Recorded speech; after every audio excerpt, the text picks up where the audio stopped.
Lord, make us instruments of your peace. Where there is hatred, let us sow love. Where there is injury, pardon. Where there is doubt, Faith. Where there is despair, hope. Where there is darkness, light. And where there is sadness, joy.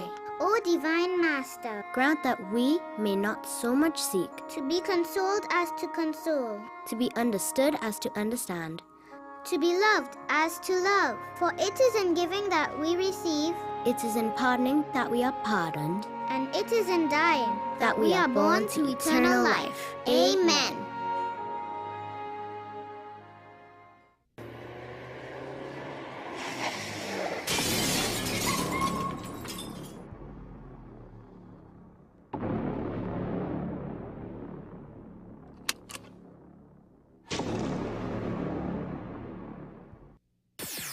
WESN.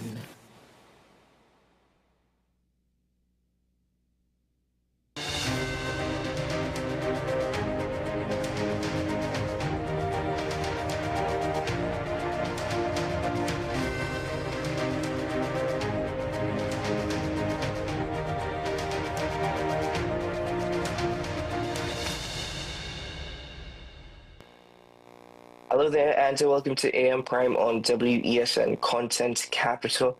I'm Keaton Shaw. Thank you very much for joining us this morning. Now, we start our conversation by focusing on Donald Trump's presidency, specifically the fact that it's been 1 week since his inauguration for his second term as President of the United States. And in fact, he's done quite a lot within that time, and not to everyone's pleasure, but you can argue he's not there for everyone's pleasure. He's there to, according to him, make America great again. But in doing so, it leaves small island developing states with a lot of question marks, particularly as it relates to his foreign diplomacy, as well as his business policies. If you agree with Donald Trump, you might get along very well. If you disagree, as Colombia did, well, you might face the wrath of sanctions.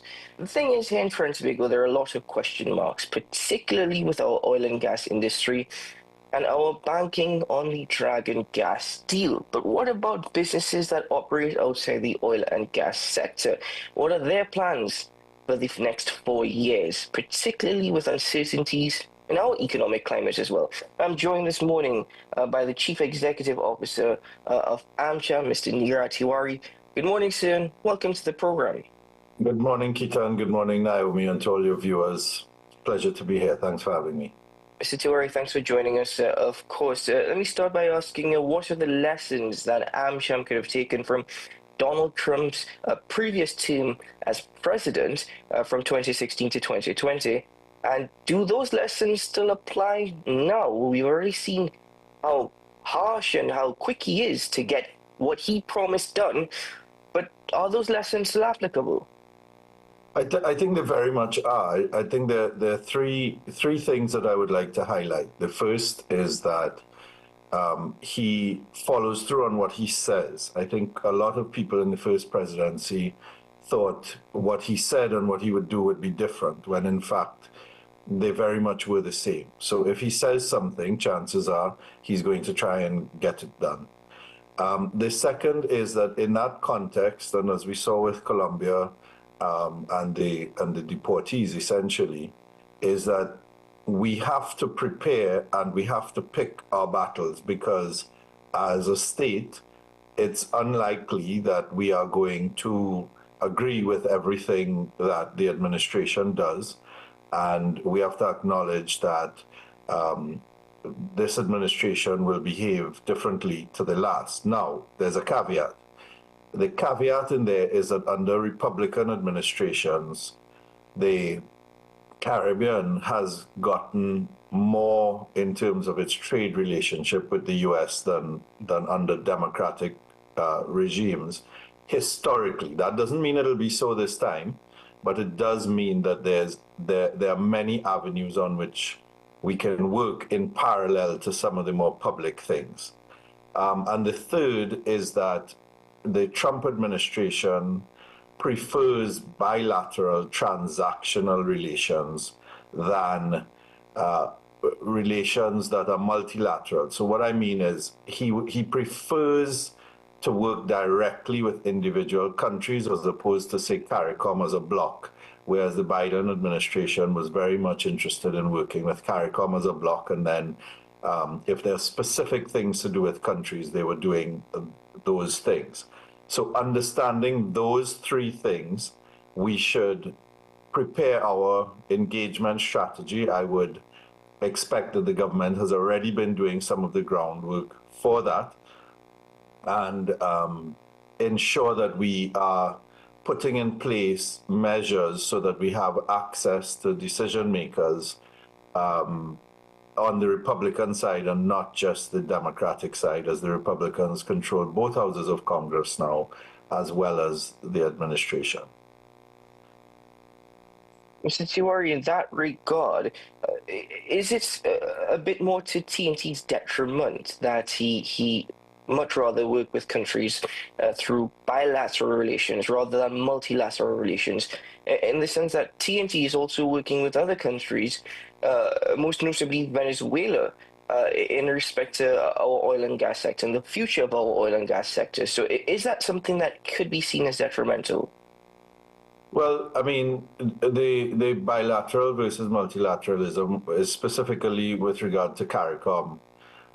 It's unlikely, I mean, the relations between Venezuela and the US have also been sort of bilateral, if you would even call it that, over the past several decades, because of the nature of the regime and so on over there.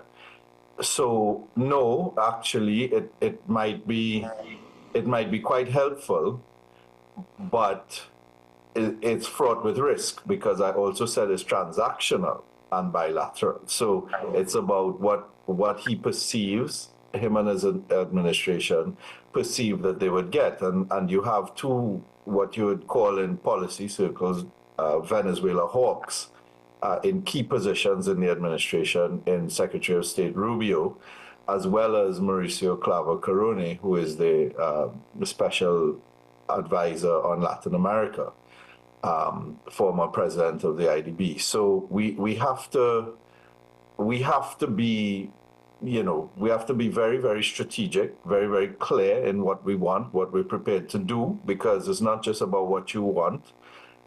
It's about what you're prepared to do in exchange for what you want, and, where your own red lines are. So we have to approach the relationship, within some kind of framework strategically. Mr. Tiwari, if any of these changes in U.S. policy disrupts our... Sorry. How realistic, is TNT's diversification efforts are or would be? I'm sorry, Naomi. Just for clarity, yes. Can you help me? I don't quite understand. So, and I lost my train of thoughts. I think, are you asking that if the relationship with the administration were to change the likelihood of accessing Venezuelan gas, what do we do otherwise? Is that what you're asking? Yes. Okay. So I think, first of all, we have an interest, and the world has an interest, in using natural gas to replace coal and oil fuel. And therefore, we should consistently be doing all that we can to play a part in that transition to cleaner fuels via natural gas. It would be lovely if we could not use fossil fuels at all and find alternative sources of energy, or ramp up safe nuclear or anything like that. But it's not likely that we will be able to do that in any short space of time. So I would say we have to continue working strategically, because it's not just everybody's talking about Dragon, but there's the BP's cross-border fields as well. And I think, there's Laurent Manatee. So I think that there are other things that there are multiple fields at play, right? And so we need to continue to try and see how best we can access those different pools of gas.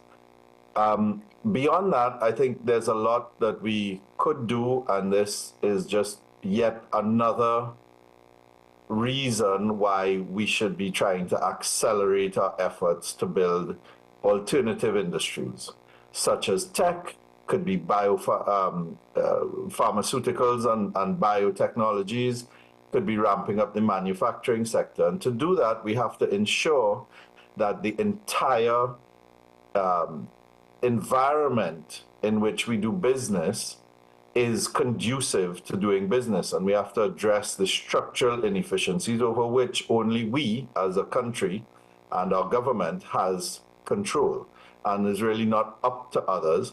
We also have to strategically look to see where there might be greater alliances to be had to increase trading arrangements in the event that the U.S. becomes a more hostile market with tariffs and so on. But I don't expect so. The U.S. has been our most consistent trading partner for all of our independent life as a country, and I expect that will continue to be so, although it will be different, undoubtedly, going forward. In respect to the current state of doing business, how would you describe the environment? It's very, very difficult. I think that there are some structural inefficiencies around accessing foreign exchange, around the ports, around just generally, having things done when you have to interact with the state, and of course crime and security that make it very, very difficult to do business, relatively speaking. I mean, we could compare ourselves to the worst places to do business in the world and then say, yes, we're a paradise. And let's be clear, we are a much better place to do business than many other countries. It doesn't mean that we can't be much better. And I think that's what we should always try to be doing, not compare ourselves to those who are behind us, but compare ourselves to those who are ahead of us and try and get there, right? So, I mean, I think there's a lot that we can work on. That's a very good point there, Mr. Tiwari, in respect to comparing us to those who are ahead of us as opposed to those who are behind us. And I think we tend to do the latter more than anything else. But given your description of the current state of the business environment, and noting that you also indicated early in the conversation that it's going to be a bit difficult because at times you're going to have to pick and choose, especially as it relates to Donald Trump's presidency. You indicated that we should have plan A, plan B, plan C, sometimes even down to D, E, and F. But given what you've described, how challenging is it to actually have plans and for those plans to be executed? It's always challenging to try to pivot. It's always challenging to run something, whether it's a small business or a large business, whether it's a school, whether it's a TV station. It's always difficult to do something, right? But it has to start with an intent and a clarity of purpose. And if you have a clarity of purpose, you put in place a coherent plan to try and get there. And I think that's part of what is missing. I think that a lot of people aren't clear that we have a coherent plan with multiple concurrent, although discrete, strategies all to get to the same direction. I mean, what's the saying? Streams flow into rivers, rivers flow into seas. So we need to sort of take that kind of approach, ensure that there's consultation and collaboration, which also is not as effective as it should be, whether it be on the crime fighting front, whether it be on the economic reforms front. We need to do those things so that we all are rowing generally in the same direction. We don't have to be in the same river. We don't even have to be in the same stream. but we all have to be flowing generally in the same direction if we want to fill the dam, the reservoir, whatever, and have it hopefully overflow in a good way, not in a way to cause flooding. Does the business chamber itself, Amjam, have any plans? And could you actually create a plan or plans without having a full understanding as per the direction of Trinidad and Tobago's government, whether it be with domestic policy or even our foreign policy and relations with the United States in this instance?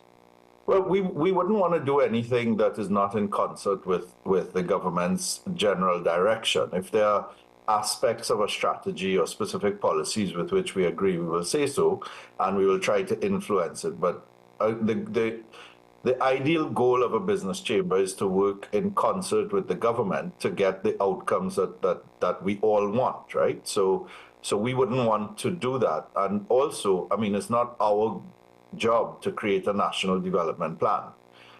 It is our job to contribute to that. It is our job to support the government in executing that. It is our job to provide suggestions in that regard, but it's not our job to do that. Now, Mr. Tiwari, quite bluntly, is Donald Trump good for business? Business will have to adapt to any situation that they're in. Any government, any leader will put in place policies that will allow some business, depending on how you describe it, to thrive, and others may not be as enamored by those businesses, right? I always use these days a story from my childhood. You may be too young, but when I was younger, everywhere you go, particularly outside of the city, you would see radiator shops, radiator repair shops. Now you see 2 or 3, if you're lucky, because the demand for those services has been reduced over time. Is that a good thing for the business? No. Is that a good thing for consumers? Yes. So you don't always have a problem with your radiator. But many businesses would have either had to pivot or shut. So it's too early to tell what impact the Trump presidency will have for Trinidad and Tobago. A lot will depend on how we respond to what the administration is trying to do and trying to prioritize. In any relationship, it has to be, 1, a give and take, and 2, we can't only put forward what we want without an understanding of what the other party wants and expect to get what we want, right? There is an element of transaction in there, and we need to be very aware of that and operate accordingly. You're absolutely correct. It's only been 1 week. However, there are still a number of concerns. As a business chamber who advocates on behalf of businesses, at this time, are you in a position to give any sort of reassurances, or is AmSham able to quell any of the concerns that the membership may have? Well, I think if I were in a position to give reassurances, I would be in a much different role than I am now. It's very difficult for us to give any reassurance when you're talking about interstate relations and decisions yet to be seen and understood by the White House. So what I would say is that business will do what business does, which is to try and find opportunities, even in uncertainty, to ensure that the business can survive and we can contribute positively to the economy and therefore the society. It's a bit of a reassurance in itself, Mr. Tiwari. So, not bad.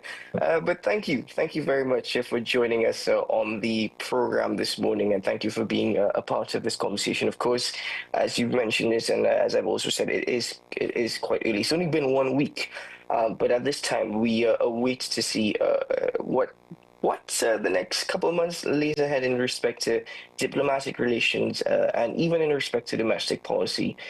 So we await a further conversation, and I am aware that AmCham does have an economic forum coming up shortly, of which we will, of course, speak about on AM Prime in time to come. So thank you very much, Mr. Tiwari, for this conversation. We look forward to the next. Yeah, my pleasure. Thanks for having me. And we do encourage people to check our website, ICNTT.com. Our economic outlook is on Wednesday, where you're going to get a good sense of what the business community is thinking in terms of sentiment. And you may even be surprised as we discuss it. So I think it would be, if people are concerned, if people are thinking about how they're going to shape their strategy this year and beyond, it's a good forum. So check us out at amchamtt.com. Our economic outlook is on Wednesday. Thanks a lot, Keaton, to you and Naomi and the WESN team. Have a great day. Thank you very much, sir, indeed. And of course, we will be sharing the flyer for that economic forum throughout today. So stay tuned to AM Prime for that. And of course, we will show it tomorrow and Wednesday as well. Ladies and gentlemen, we take a break here on the program. We will return shortly. Naomi and I have got a packed program this morning, so stay with us. We'll be right back.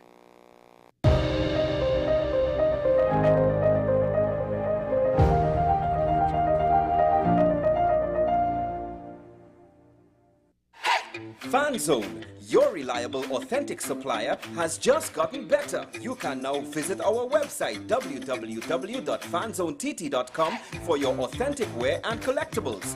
The only place where you can use both your Visa debit and credit cards. Visit our website fanzonett.com to make your purchase today. The best birthday gifts are at thebesttoys.com. Shop for the best brands you love at the best prices. Like VTech, Leapfrog, Fisher-Price, Play-Doh, Hot Wheels, Barbie, Cocomelon, LOL, Baby Alive, Crayola. Visit us in-store at Forces Flagship MacBean. Shop online now at thebesttoys.com. Order via call or WhatsApp at 32DBEST to order. And remember, we have the best toys at the best prices.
voice has mesmerized us for years. And now, in a rare treat for music fans, Shakuntala and Friends in concert, featuring Shakuntala Jangbahadur. Singing sensation Deval Chaitlal, brilliant musician Dr. Shivanan Maharaj, master flautist and saxophonist Narendra Maharaj, with music from Shiv Sangeet Orchestra, Shakuntala and Friends in concert. Shakuntala. Transform your home with PCU Plus. From stylish furniture to the latest appliances, we have everything you need to create your perfect space. At PCU Plus, we offer fair prices and affordable financing options that are cheaper than hire purchase agreements. With convenient locations in San Fernando, Tobago, Arima, and our lifestyle showroom in Barataria, you're never far from the best deals. Visit PCU Plus today and discover why we're the top choice for quality furniture and appliances. PCU Plus, quality you trust, prices you'll love. Visit one of our locations or find us online to start transforming your home today. SM Group International Limited, your solutions partner for the latest innovations, brands, and competent staff to meet your needs. We provide products and services in the following divisions: executive services, event rental and services, power and heavy equipment, construction and property management, food and beverage, aggregate and sales and distribution. Check out more on our products and services at www.smgrouptt.com. Contact us at 221-7445 or email at info@smgrouptt.com. We are SM Group International, your solutions partner.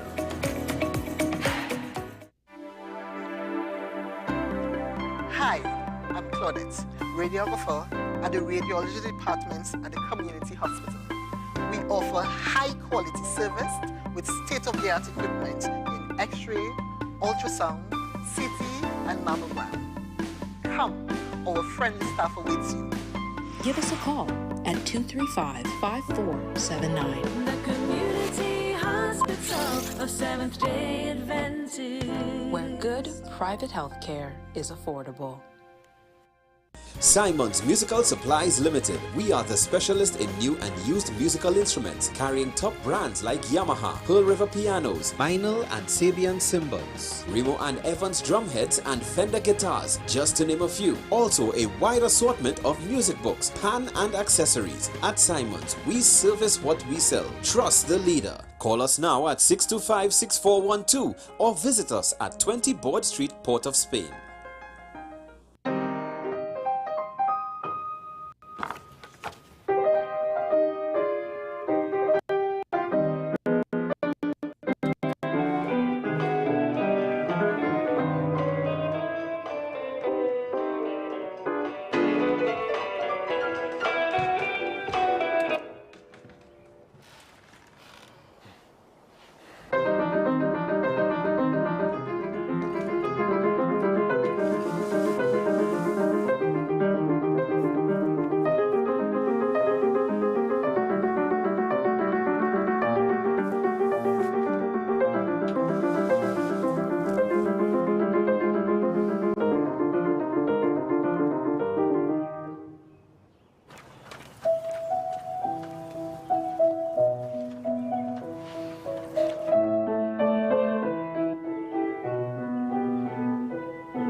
Welcome back to the program this morning. I will be taking over this next discussion. It is something that I believe is extremely important for us women and girls to understand.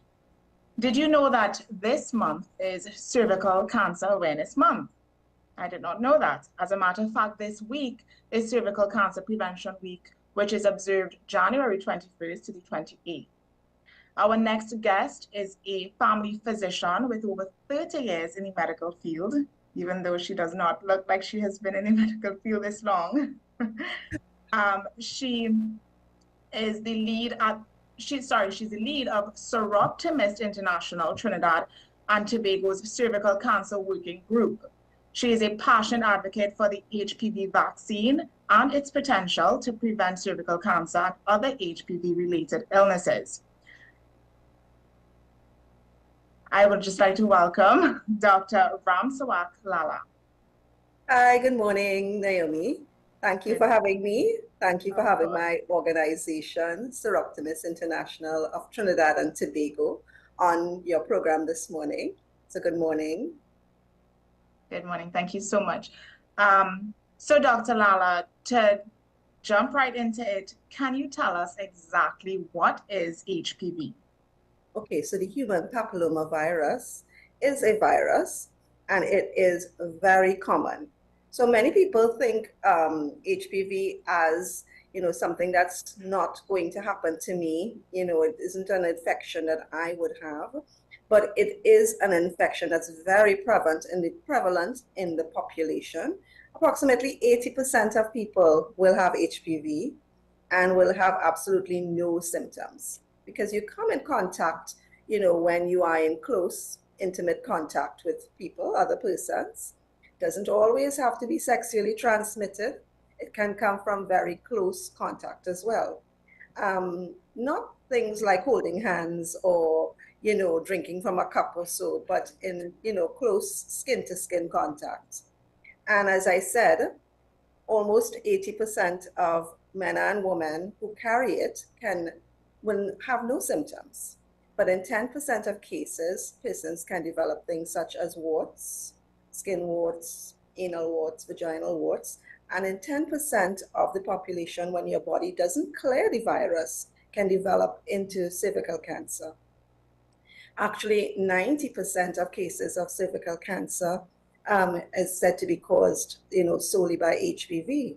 Now, HPV has also been found to be the main causative agent in other types of cancers.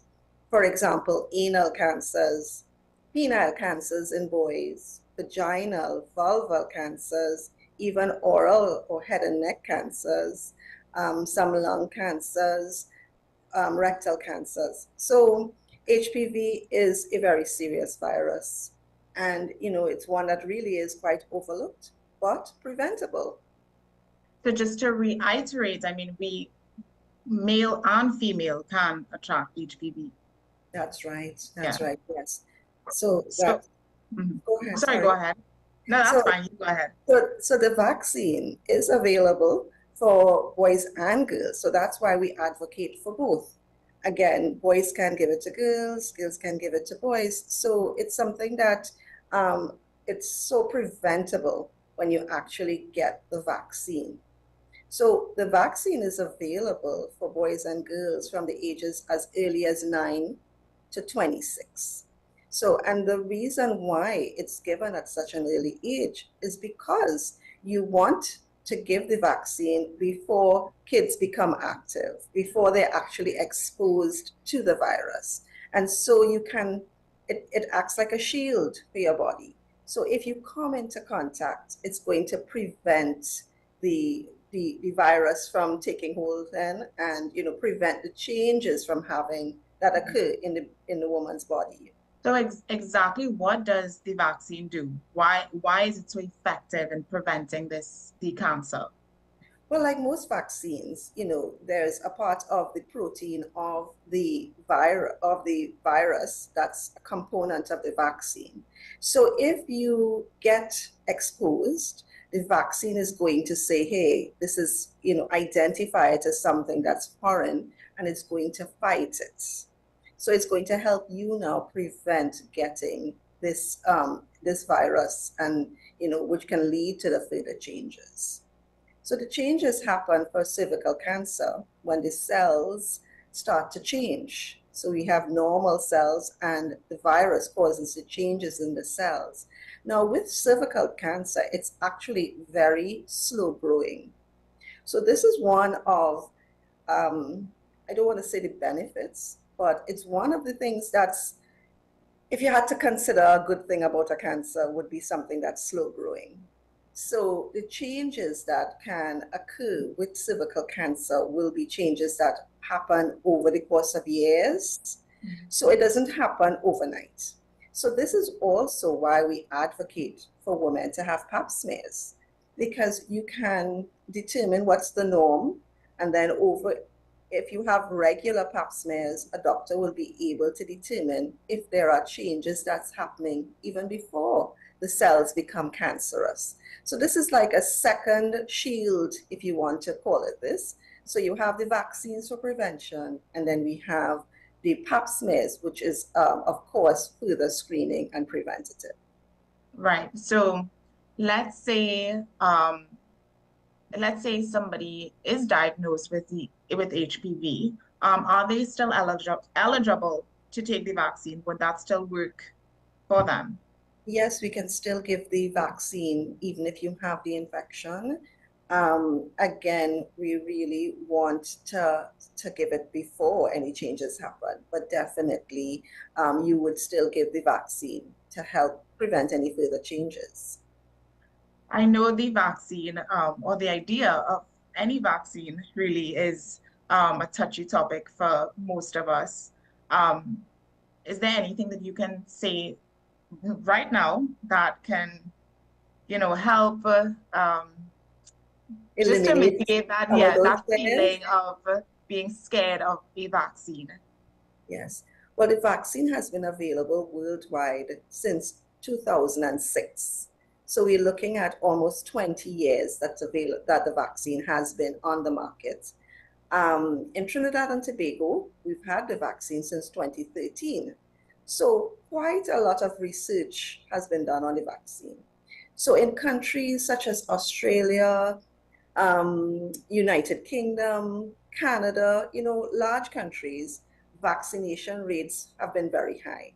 So the World Health Organization has actually set a goal that countries should have 90% vaccination by the year 2030. And countries such as Australia has almost reached that goal. They are at 88 or 89% vaccination. So they have vaccinated thousands of women and boys. And they have had multi-trial programs, studies, I should say. And the studies have found that the vaccines are very safe. There hasn't been any major side effects that have been recorded in none of these countries. So the usual typical vaccine side effects, which would be, redness or pain at the injection site, some tenderness in your arm, maybe mild flu-like symptoms, but that's all that's really been reported. And even here in Trinidad and Tobago, the Ministry of Health doesn't list any major adverse effects on their websites. So for all, it seems it is quite a safe vaccine. So as I was saying, in countries such as Australia, where they have had such high vaccination rates, they are actually seeing their cervical cancer rates halved, and they expect, Australia that is, expects that they will eliminate cervical cancer by the year 2035. So we are seeing amazing results in countries with these high vaccination rates. The UK is already saying as well that they have halved their incidence of cervical cancer as well. So yes, the vaccines are safe and they are very effective. Right. With regard to the vaccine now, are there booster shots that we are required to take once we take the initial vaccination, and how many? So right now in Trinidad and Tobago, the Ministry of Health is advocating for the vaccines given in 2 doses, 6 months apart. Right. There are other vaccines on the market, but this is the one that's been given here in Trinidad through the Ministry of Health. Where can someone go to get the vaccine? Or how can we get the vaccine? So the ministry again is giving it to our girls and boys in primary school in standard 5s, starting in standard 5s, but we can all get it at the health centers. It's available free of charge. Now there will also be private practitioners, pediatricians, as well as OBGYNs giving it in their offices, but it is available at health centers. Okay, so I can walk into a health center and ask for well, once you're aged between 9 and 26, which I'm sure you are. So, I think that the vaccine has been studied in the older population. So right. It is available in the older age groups up to 45.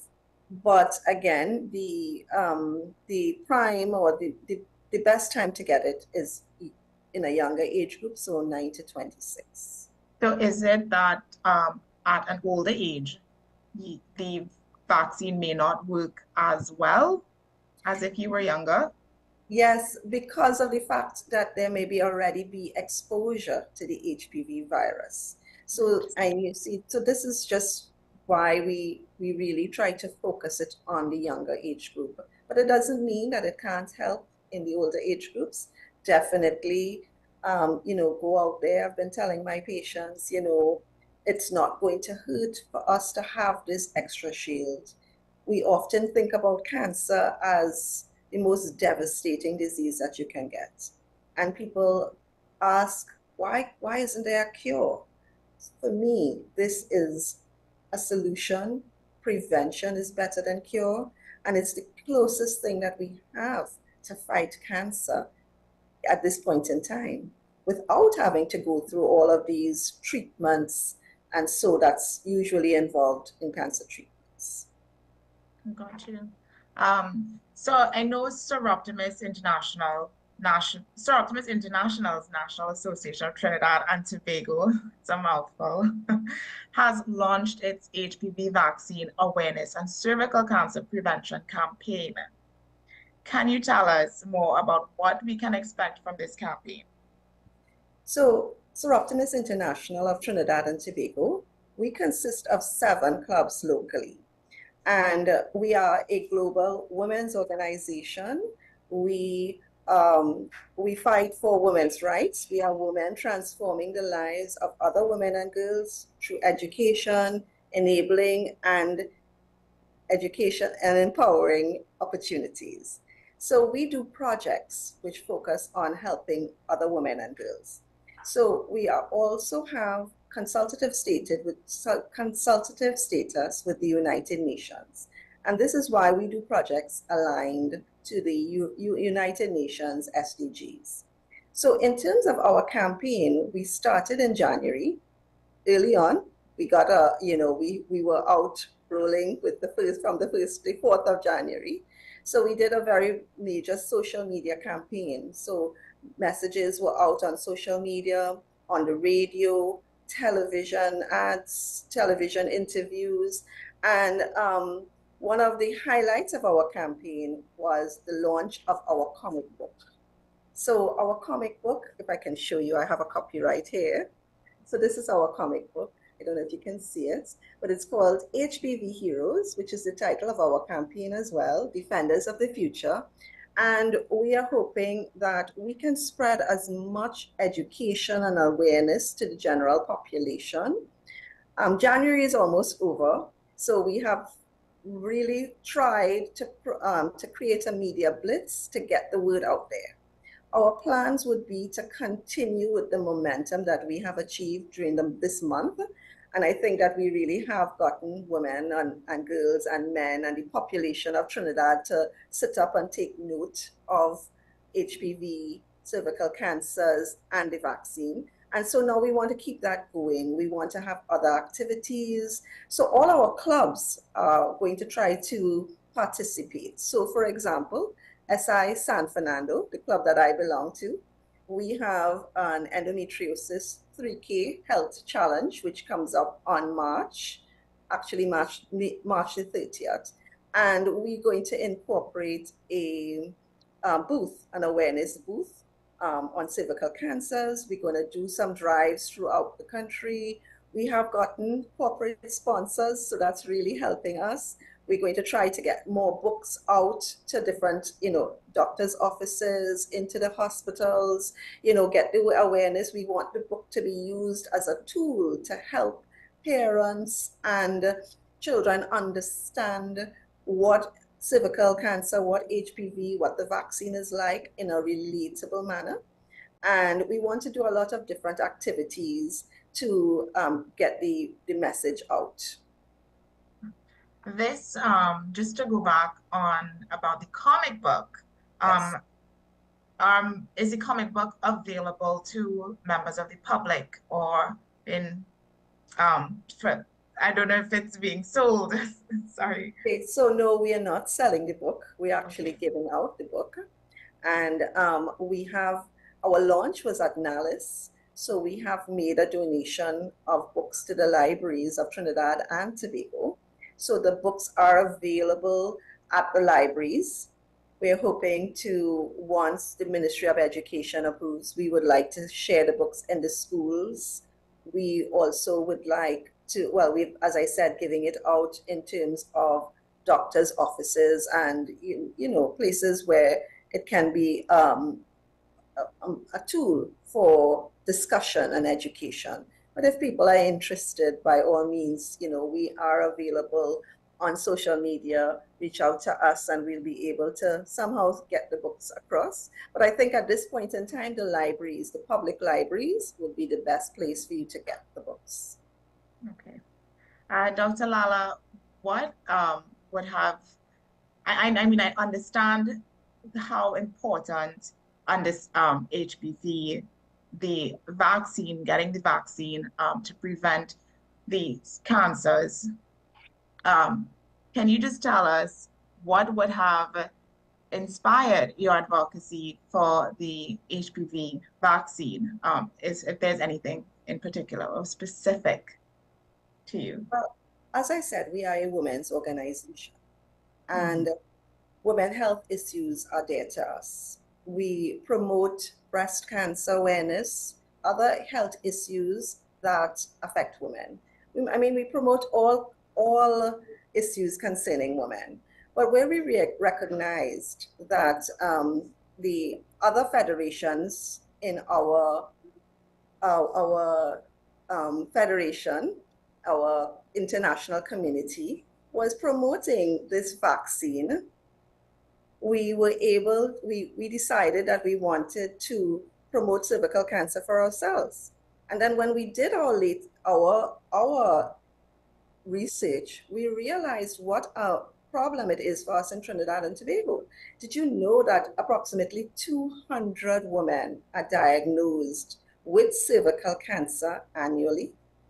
And so this is, the rates of cervical cancer is really too high. I have my figures here if I can put. And the actual deaths so we have about 200 women being diagnosed annually, and it's the #1 cause of cancer death in women ages 15 to 45. So if you think about that group of women, these are women in the prime of our lives, women who are young mothers, women who are, taking control of their families, leading their families, who are in the peak of their careers. So here we have our population losing approximately 200 women a year in something that could be preventable. So as a women's organization, we see this as something that we really have to take a lead in, to bringing it to the forefront. And again, to encourage our population to get out there and to get vaccinated and to get screened. So for women, over the age of 20 to 65, you should be getting regular pap smears. Yeah. Dr. Lala, I do believe we have to close this morning. This was a lovely conversation, so thank you so much for joining us this morning and sharing such vital information with all of us today. I'm sure we all appreciate your time and your dedication to this cause. I do hope that the campaign brings a lot of success and to lessen these statistics, because these numbers are they're shocking. I was shocked to hear that the numbers were so high, and not only that, the deaths to the numbers were so high as well. Yes. So thank you very much, Naomi, for having me and for having Sir Optimus International of Trinidad and Tobago being on your program. We appreciate it. We appreciate getting the message out there. Thank you. No problem. Well, that was Dr. Ramsawak Lala. She definitely gave us a lot to think about this morning about the HPV. If you did not know, well, now you know a whole lot, and so do I. Up next, let's not forget, today is Wednesday, so we are about to have a wild one. Stay with us after the break.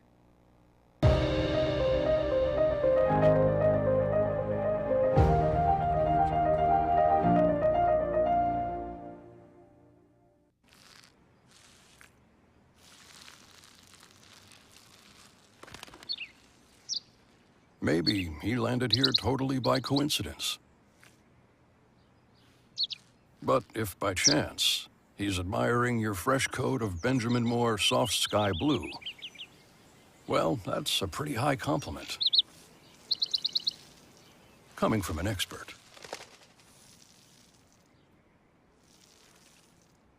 My name is Dr. Stephen Carroll, the CEO at Community Hospital of Seventh-day Adventist, and we are committed to making good private health care affordable. For all your medical needs, including dental, radiology, laparoscopy, behavioral and mental health, along with many other services, contact us for more information at 235-5479. Community Hospital of Seventh-day Adventist, where good private health care is affordable. Transform your home with PCU Plus. From stylish furniture to the latest appliances, we have everything you need to create your perfect space. At PCU Plus, we offer fair prices and affordable financing options that are cheaper than hire purchase agreements. With convenient locations in San Fernando, Tobago, Arima, and our lifestyle showroom in Barataria, you're never far from the best deals. Visit PCU Plus today and discover why we're the top choice for quality furniture and appliances. PCU Plus. Quality you trust, prices you'll love. Visit one of our locations or find us online to start transforming your home today. Simon's Musical Supplies Limited. We are the specialist in new and used musical instruments, carrying top brands like Yamaha, Pearl River pianos, vinyl and Sabian cymbals, Remo and Evans drumheads and Fender guitars, just to name a few. Also a wide assortment of music books, pan and accessories. At Simon's, we service what we sell. Trust the leader. Call us now at 625-6412 or visit us at 20 Board Street, Port of Spain. Knowing how to tell authentic is as easy as 1, 2, 3. Find it, match it, search it. Step 1. Find the style number on the tag. Step 2. Match the style number inside the jersey with the number on the tag. Step 3. Search it. A quick Google search of the style number will verify the jersey is authentic when the search results match the jersey being searched. Don't be fooled by counterfeit jerseys. Before you buy, remember to find it, match it, search it. Fan Zone, 2 locations nationwide. Center City Mall, Chaguanas and Movietown, Port of Spain.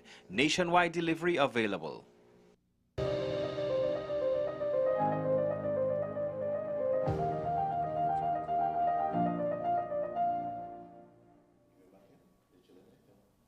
Guys, listen, today is Wild Wednesday. And, you know, I love animals.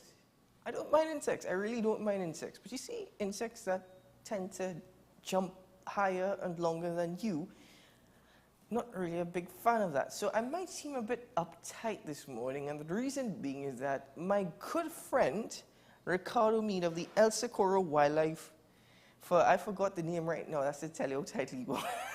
Right now, he's brought with him, look at this, one of the biggest spiders that I've seen ever. Good morning, Ricardo Mead, and to whoever or whomever oh my God, is moving in my direction. What is that? Good morning to all our friends and followers out there. I'll just let him just go where he wants right now, which is on my back, so we'll have to remove him just now. So we have, yeah, he's on this side now. Yeah, he's coming around this side. Yeah, and he's on the table. Yeah. So we have with us here an amazing, incredible, special, come on here. Right. Guys, Spider, he's going to come back into the shot now, and then we're going to put him in the container there to get you to relax so you can speak and actually interview me this morning. Yes. So good morning, how are you? Good morning, I'm fine, thank you. How are you? I am great. It's a wild Wednesday, and we're getting a little wild here on set with this little guy. This is a Trinidad chevron tarantula. Now, I would usually say that the creatures that you bring are absolutely beautiful. And I like tarantulas on television. Mm-hmm. I am on television. Now, I do this because, oh my goodness gracious me, that thing jumps. It jumps. I don't know. Maybe for display purposes, we can put it back in the container. Anyway, guys, the Trinidad chevron spider. Now, let me start by asking, why is it named the Trinidad chevron spider? Because you can search the entire world. The only place to find this spider naturally is right here in Trinidad. So it is endemic to Trinidad. So he's calming down. He's starting to like the environment here in the studio. And he's warming up to you. So before we're done, you know, you're going to get the chance to meet him. Holy crap! I can't say this. I can't do this. You know, you see this with late night show hosts. You know, you see, and he, you know, Ricardo did indicate that when we started the show, it's exactly what he wanted to achieve with, oh my God, I can't. Guys, I do this for the viewer. I love you guys, and I want to educate people, but I don't, back in your box. Go back in your, oh, I'm not doing this. He's here to meet people. No, right? he's not here to meet me. I can't get far away enough from this guy. So, as I was saying, he was the only place to find this spider. It's endemic to Trinidad. It's right here in Trinidad. Not Tobago, not Venezuela, nowhere else. So if there are 50 of these spiders left in Trinidad, that's how many of these spiders are left in the wild in the world. Fortunately for this spider, he's quite a beauty. I think this is a male. He has a slender, more slender abdomen. He is quite a beauty, and he's a little smaller. The females get even bigger. The females get to the size of the palm of my hand. So just imagine a female spider just literally crawling towards you. And then, well, if it jumps, it can just literally be on your entire face. You know, helping my predicament this morning, man. Right? I can't get far away. I'm actually out of the frame right now. Hey, come on. We need to embrace and love this amazing Trini. This is a true Trini, found nowhere else, right here in Trinidad. Something special about Trinidad, we have this endemic spider. I'm found nowhere else but in Trinidad too, Ricardo, but right now my life, my soul feels like it's floating all over the world. Well, put it this way. If we trace back, he wasn't originally from Trinidad. So you're not even as Trini as this guy. Come on, man. He is a true Trini. We need to show him the due honor and respect. Fair enough. Now, in showing him the due honor and respect, why don't you put him on that seat over there by himself? You know, well, he's just going to chill there now. He's not going to chill. I just told him to chill there now. You know, the thing is, you're afraid of him, like deathly afraid of him. And I'm the one who has the allergies to bites and so on. So if he does bite me, I would be the one that the ambulance will have to take to the hospital. Well, I don't know whether or not I've got any of those allergies, and I'm not particularly keen to find out this morning. Have you ever gotten stung by a bee? Yes. Did you get really, really sick, or did it just swell up and then the pain went off 2 hours? It swelled up and I felt a bit dizzy, but after that I was fine. Then you're good. You're good to go. Yeah, me, however, if a jep stings me, I'm in a mess for sometimes feels like weeks. And yet you do this for a living, yes, and you do this for love. Yeah. Because Trinidad is the only place to find this spider. When we burn our hills, which may start again come January, dry crop time, these guys are losing their habitats. When we clear down a space behind your house to expand or just put on some lawn or a swimming pool, these guys are losing habitat. These guys are in a fight for survival right here in Trinidad. It'll be quite a shame if we lost this beautiful, amazing, endemic spider. Now, it's found around the world now because it's so beautiful, people want to keep it as pets. There are people who collect tarantulas and have them. I mean, like the Goliath bird-eating tarantula. There's a beautiful blue one from South America also, but this is ours. It would be very unfortunate if they have to find a new host for AM Prime this morning, or even a new seat for the next individual to host the next show. But I must admit, I'm, to a certain extent, getting over a bit of a fear, because as much as and I will tell you, I love animals, for some reason it's very difficult for me to like insects up close. From a distance, absolutely fine. Once they don't fly, I can't jump further than 6 feet, I'm good to go. And right now, the most attractive thing to me is just how absolutely still he is. But where can you find these spiders in Trinidad? Because I know you just mentioned the mountains, but... Well, forests. We seem to sometimes disregard the fact that we live near the bush. Wherever you turn, we live near the bush. Marval, behind you, bush, you'll find these pink toes. Other ones of our, I think up to about 6 tarantula species we have here. St. Augustine. You know anybody live in St. Augustine area? Yeah, well, we know some. And rare, up there in the mountains, we have these I spiders. live in the St. Augustine area. Oh, really? Yeah, what a coincidence. We usually go in that region to find them. Well, all right, Mount St. Benedict to be more specific, but just whenever you see the hills burning, we're losing these animals, along with many other animals. But this one is really special because if it dies out here, and it goes extinct here, that's it. There are no more natural Trinidad chevron tarantulas found anywhere in the world. The only thing that's helping the cause is that people have found a way to breed them, and they're very popular traded pets because of their size and their sort of aggressive nature when it comes to feeding. I think I've seen, actually, where they look like baby tarantulas in one particular pet shop in Trinidad. I don't know if they're... Yeah, people, that's a good thing. People are beginning to like them as pets. And we hope like some young person now would not just want to collect them as pets, but breed them and learn about their behavior and their survival. So speak to me about his behavior, actually. Is it, what is it doing right? Is it just feeling around? Is it just... Yeah, he's going back inside. He's like, you know, this guy is afraid I'm going to go back inside. Thank you. You're doing me a favor. Is he? Are you sure he's going back inside? You sure he's not just priming up himself to take a jump, take a leap? Well, I'm hoping that stick stays steady, so he's going to be comfortable and he's going to go inside. If he jumps, come on, he just ran all over me and I didn't blink too much. Yeah, that's absolutely fine. You're accustomed to this, man. Yeah. I'm accustomed to having a tin of bacon in my hand when I see one of these, which is what you're trying to avoid, as you mentioned. Yeah. So I'm glad that you're telling me. Oh, good guy. Go back in. Good morning. Thank you for joining us on the program. They have some amazingly large fangs, and they do have all spiders. Let's get this straight. All spiders are venomous. All. Right. From the tiniest to the largest. The difference is the amount and the potency of the venom. Would it be able to inflict any damage or effects on a human? That's how we sort of classify it. So the smaller ones, okay, but no, don't get it, you know, you're watching look at the size of the spider, The black widow ain't that big. No, it's not big at all, actually. Okay, it's not that big. In fact, a lot of people with the black widow get bitten while they're in bed. They don't even see the spider. Correct. Situations happen, you know. So yeah, I don't know if it's with somebody's widow or it's with a black widow, but, you know, a lot of biting occurring and a lot of danger happens actually in the bedroom. So you just have to be careful all the time. I'm hoping to get a scorpion because I was actually stung by a scorpion when I was very small. I still have the effects of that. Really? Do you still have the effects of that? Yeah, because it affected my, my muscular development, as it Wow, were. I didn't Yeah, know. these things are potent, especially in a small child. So this guy has a toxin that they're now studying. And it may be able to help people who've had a stroke. Oh, that's incredible. Okay, that is the potential of that rainforest, that Amazonian rainforest, which we really are a part of. And people don't understand our diversity within these animals. If something is bad one way, it is potentially good another way. So I always use the example that we had a volunteer who would, on a daily basis, ingest rat poison, prescribed by the doctor. Is this a true story just in... This is true. This is real. We're here to educate people and teach people stuff, so we're not going to come with any Nancy stories and Marvel and DC stuff. This is real. She had to ingest warfarin.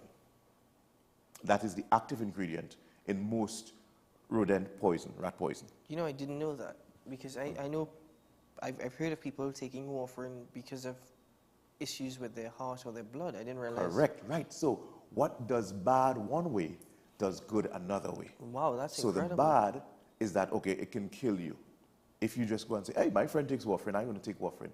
They didn't check your weight, your heart condition, your blood type, anything like that there. So you take it, you die. You take it and he's alive, I take it, I'm dead. Yeah, it wasn't for you. Wow. It's the same reason you don't go and take your parents' blood pressure tablets. So they're studying the venom because if it's linked with helping people with, as you mentioned, strokes, which is most incredible. But then, okay, as you mentioned, they are losing their habitats even when there's the dry season because of bushfires and all that. But how do you even attain the venom of the spider? Well, they would know how to stimulate the spider to bite into something, and it would be a very tiny bit of venom. And they would study that because the properties, because look, if it does something bad one way, right, that toxin could do something good the other way. So the rat poison, warfarin, people take that basically as a blood thinner. Yeah. Okay, and that would help someone who has a tendency to get blood clots, which can go to your heart or your brain, cause you a stroke, all that sort of stuff, seizures. So they have to take just the right amount to keep the blood in a more fluid state and avoid clotting. What do these guys actually consume, though? Oh, they have a wide, it's like a buffet of stuff that they would eat. The most common and popular would be roaches. Right, and we have several types of roaches in Trinidad. Okay, I like them even right? more now. Yeah, fair enough. The bad roach that we all scream like proverbial female dogs and run from would be the German cockroach. They came from Germany. Is this the one that flies? Yes. Okay, wonderful. Yeah, I hate those. We have a couple flying ones in Trinidad, so they're usually smaller. We have little green ones. I love to see those, almost a neon green. We have the brown ones to them, but they're smaller.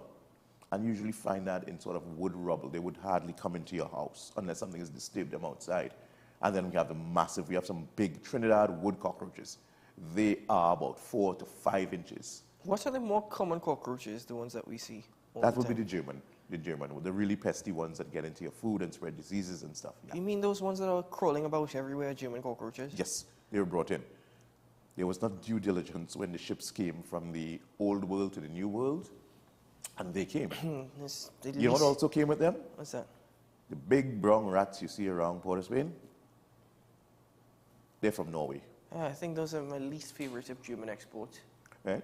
They're from Norway. So, yeah, a lot of stuff came in, diseases and stuff like that came into the new world, so now we have to deal with that. Yeah, that also in regard to history back when Columbus arrived and diseases wiped out indigenous people. Yeah. A lot of history here actually as well in regards to German cockroaches, but you said a buffet of variety. I don't know why you're angling his inclusion in that direction. Well, we want people to see this guy. It's the beauty of this animal all the time. And we've sort of tried to duplicate a sort of habitat that they would be found in, so he's comfortable. Do they burrow themselves underground as with other tarantulas, or do they actually construct web? This isn't a terrestrial one. It's more of an arboreal. So he's in the trees. He would get into the leaf. He likes to get into the leaf here and just tuck himself in there and hide. Bark, tree branches. He would sort of create a web there to create his tunnel and get up there and hide. And he does come down to the ground. I've noticed but also he prefers to be up. That he's got a bit of a red under. Oh yeah, that is markings where his fangs are up there. Oh, wonderful. So it's like red means danger. So he's letting you know that color in that area there. They're just amazing. It's too sad we didn't get a female. No, it's okay. It would have absolutely blown your mind. And the name, blown my mind. The name chevron means the quilted part of an arrow. So it has the markings like that. And that's the mark for Chevron, the international oil company. So Trinidad chevron, on the abdomen of the female, it has those same markings like that on it. The male like this is a lot more plain. You would probably never ever see a marking on it. But on the females, very distinct. So you know we're in Trinidad. It's a chevron, because of the markings, tarantula. Trinidad chevron tarantula. So we've heard about how they live in regards to they live in the trees, even in regards to the webs. Heard of what they consume. Now let's speak about the other aspect of life, which is important, and that's mating. I know that in some instances, in regards to mating, you have some spiders which may kill the male and can even consume the male after mating ritual is complete. Correct. What is it like with these spiders? Well, this bad boy here has all the males. We have it tough. It's tough. He has a little extra hook by his front legs there, and that's sort of it's to sort of control the female and her fangs during the mating process. So he's like, I want to get in there, but I need to control these things so you don't kill me and eat me. So that is still a possibility even with these. Yes, is that with all spiders or just like some spiders? Some have different routines. There's some spiders with a sort of sneak attack. They in and out quickly, and she doesn't even know really quite much what happened. And he has a direct approach. So they would directly approach each other. She would be raising to try to get to him, and he would like, okay, don't kill me yet. I have something important to do. And, he hopes for success and speed, and quick delivery and get out of there so that the species continues. So even, you got it tough there, buddy. I'm feeling a bit sorry for you now. So there still is a possibility that he could be killed and consumed. Of course, because the females are much larger. She can overpower him. Now, when you say large, I know you mentioned earlier in the program, forgive me, my heart was racing very quickly, but the palm of your hand. Yeah, so if you take your own palm hand and you put it in your face, you're like, if that spider jumps, this is what it can do to me. I used to like pretty hiking. Close. Pretty close to that. I used to really like hiking. But no, that will never happen to you in our forest. Most people are absolutely oblivious of the existence of these. Hiking is the thing now, and they walk straight past them. Yeah, because there's a camouflage as well. Correct. And where it is, a boreal, you're not looking up in the trees for anything. And they'll be tucked into their little you know, a little cubby hole. There's space between two branches. They would do a little web and so on there. The web would also collect leaves and so on. These guys, they know how to survive. Why are species such as the Trinidad chevron tarantula really important to our ecosystem? What they eat. Again, so we start off with the roaches. So all the different types of roaches. I mean, we probably would have been in a much worse state with the German roaches if it were not for the animals that consume them. So far, we have met hawks, they would eat them. We've met the owls, they eat them. We've met now tarantula. Then you have manikou that people like to kill. They control tons and tons of roaches. Roaches are their favorite food. Most people don't know that. They tell you about manikou eating pawpaw. Only 10% of their diet is actually fruit. So they eat a lot of pests. So a lot of animals that we have around help to control these pests. As the same way the birds of prey help to control the rats that were introduced. So imagine you take away these animals, which is what we're trying to do now through all sorts of different areas, you know, shooting them, poisoning them, raiding their nests, saying you're going to mine it when you should be minding your own business. So the animals are under pressure. And when they're under pressure, the prey go up because less people to control the rats, and the rats can start seeing rats everywhere. Okay, I had an incident when I know someone is in St. James, and a rat ran up. You know, I was buying from a street vendor, and a rat ran up to her and bit her on her toe and ran off. Wow. So they're getting bolder and stronger. Bit her on her toe and ran off. Huh? Was she okay? Bit her and ran off. Was she okay? Because I know leptospirosis. Yeah, well, yeah, went to, you know, deal with whatever treatments and so on like that. Wow. There. And this was not late at night. So just imagine, we're thinking about Planet of the Apes, think of Planet of the Rats. Does this guy have any predators? He lives in the trees. Oh, of course. There's actually wasps that love to prey on spiders. In Trinidad? In Trinidad. Really? What's yes. that? I know of the emerald wasp, if I'm not mistaken, that tends to sting season insects and lay its eggs. Correct. Yeah, same process. It's part of nature's cycle. They would find tarantula and immobilize it with a sting. It won't kill it. It would immobilize it. So the animal is still functioning, but it wouldn't be able to move. And then it lays its eggs within the body cavity or on the body cavity. Some of them have different approaches. And when they hatch, the larvae now start consuming readily available meat, food, juices, protein. And they develop, and then they go on with their life to find mate and then find another tarantula to repeat the process. That happens here? That happens here in Trinidad, yeah. So in areas, so when we were looking for tarantulas, we'd be like, anywhere you see, like we went into a camp and there were a lot of wasps, and said, right away, you're not going to find any tarantulas here because the wasps will take care of them. So we're going to find an area that you're not seeing wasps, and then you find the tarantulas. And I like that because me and wasps ain't no friend, I'm telling you. I avoid harming any one of them, but if they sting me, I am in a whole heap of mess. I think any insect that stings, really, you've got to... Yeah, I have to be very careful with regards to that there. And I have had some of the worst wasp encounters. There's a big black one they call the tattoo jep. Had a toucan that escaped. Couldn't function on its own, so we had to get it back in, because if it stayed out there for one day, excuse me, he would die. He wouldn't be able to function yet. He was too young, but he was able to jump around in the bushes. And I'm so focused on this toucan, I'm running through the bushes, smack right, face, chest, into a large wasp nest. Whoa! So they got me, and I was the closest I've come to stop breathing. It's like it was just really, really ridiculous and painful, you know. But I didn't go back and destroy the nest. I ran into the bush and ran into them. I just left it alone. You know, most Trinis is like, you know, people who have burnt down their house recently trying to get rid of wasps and bees and so on. Yeah. Just leave them alone. Take your sting, move along, unless it's directly. If it comes into my house, like I lived in a house where the light was above the bed, and I got stung already because when you turned off the light, the insect sort of just kind of fell down and fell on me, and I felt it, and I did that, and it stung me. Yeah, yeah. So before I go to sleep at that particular place there, I would make sure there's none in the room, right, because they're attracted to the light, and because above the bed, it poses a serious danger to me. Ricardo, if anyone comes across a spider such as this, their first reaction will be to scream and run, pretty much like what I did at the start of the show. But, and even, yeah, Protox big on, leave him inside there, he's good, he doesn't need to go, leave him inside there. Oh, we're wrapping up, people need to see this guy. Yeah, you could just lift up, yeah, there you go, wonderful. Oh, look at that, look at that That's beauty. actually a pretty good shot, though. Look at that beauty. You just gotta love these guys. Guys, you see how much I love y'all? I'm doing this for y'all, you see, Anyway, if they come across this, yes, they would run, they would scream. I'd probably do the same thing. And first thing is Protox or bacon or whatnot. But usually, they wouldn't harm you. They wouldn't jump on Not you. at Just all. leave them. They'll just go away. If it's in your house because you have your light in your house, that would attract other insects that they would like to eat. Sometimes they can eat lizards also. So those noisy geckos that hide behind your cupboard and TV and then they come out.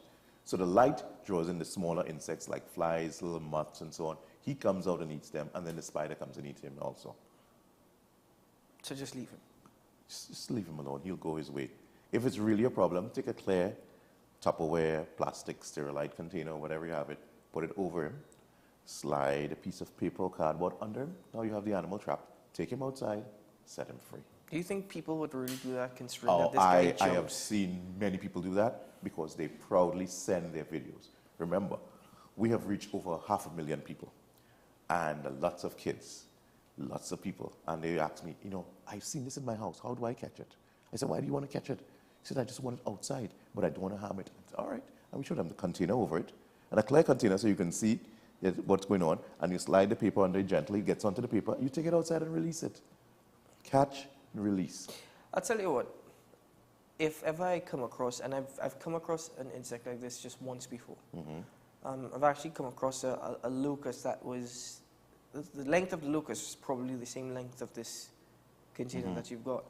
And that was quite an interesting experience to say the least.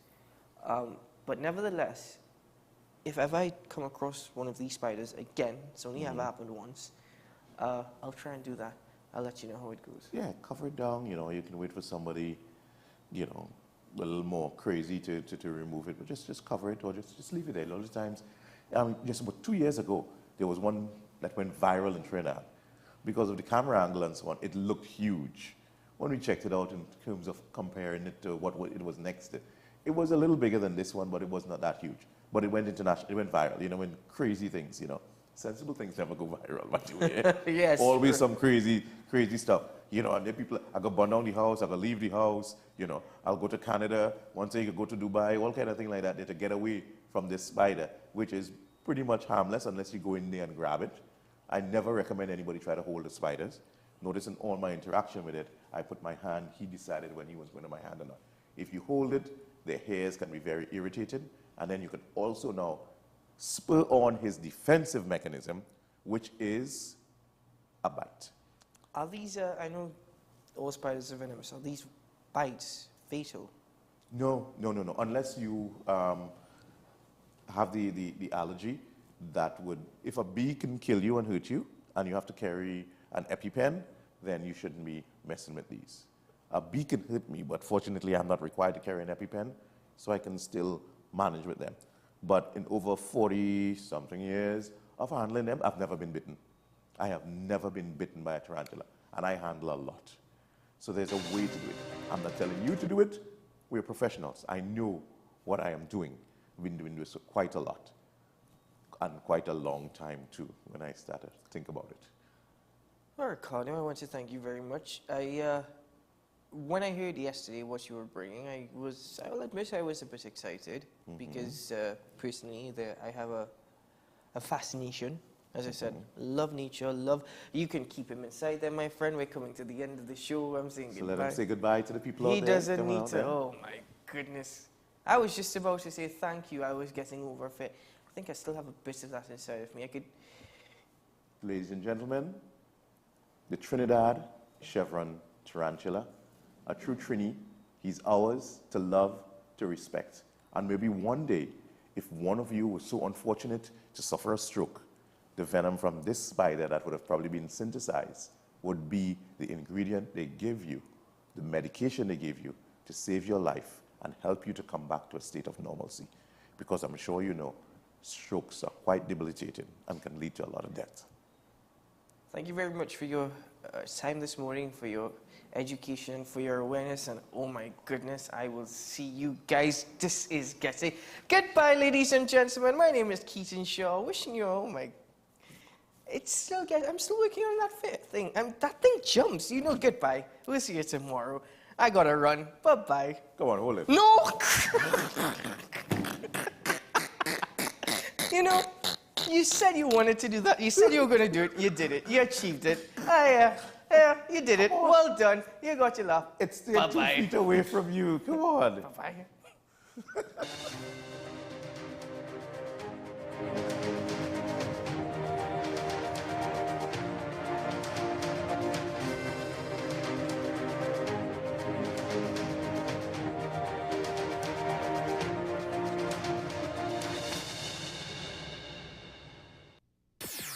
WESN.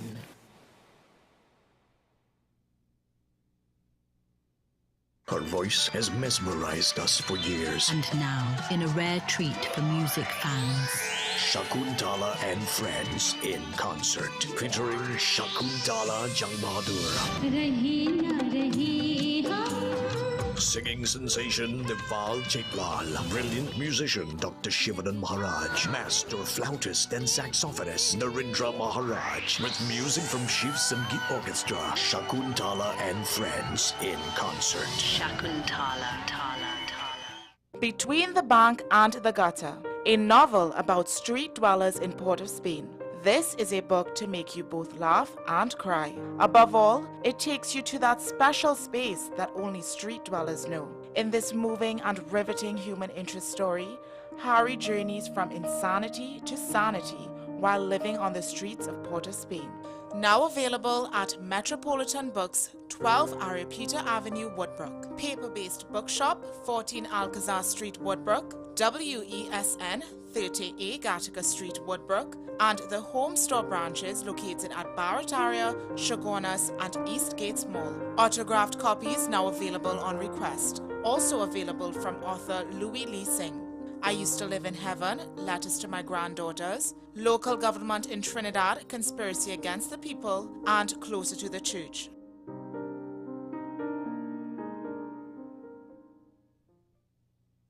My name is Dr. Stephen Carroll, the CEO at Community Hospital of Seventh-day Adventist, and we are committed to making good private health care affordable. For all your medical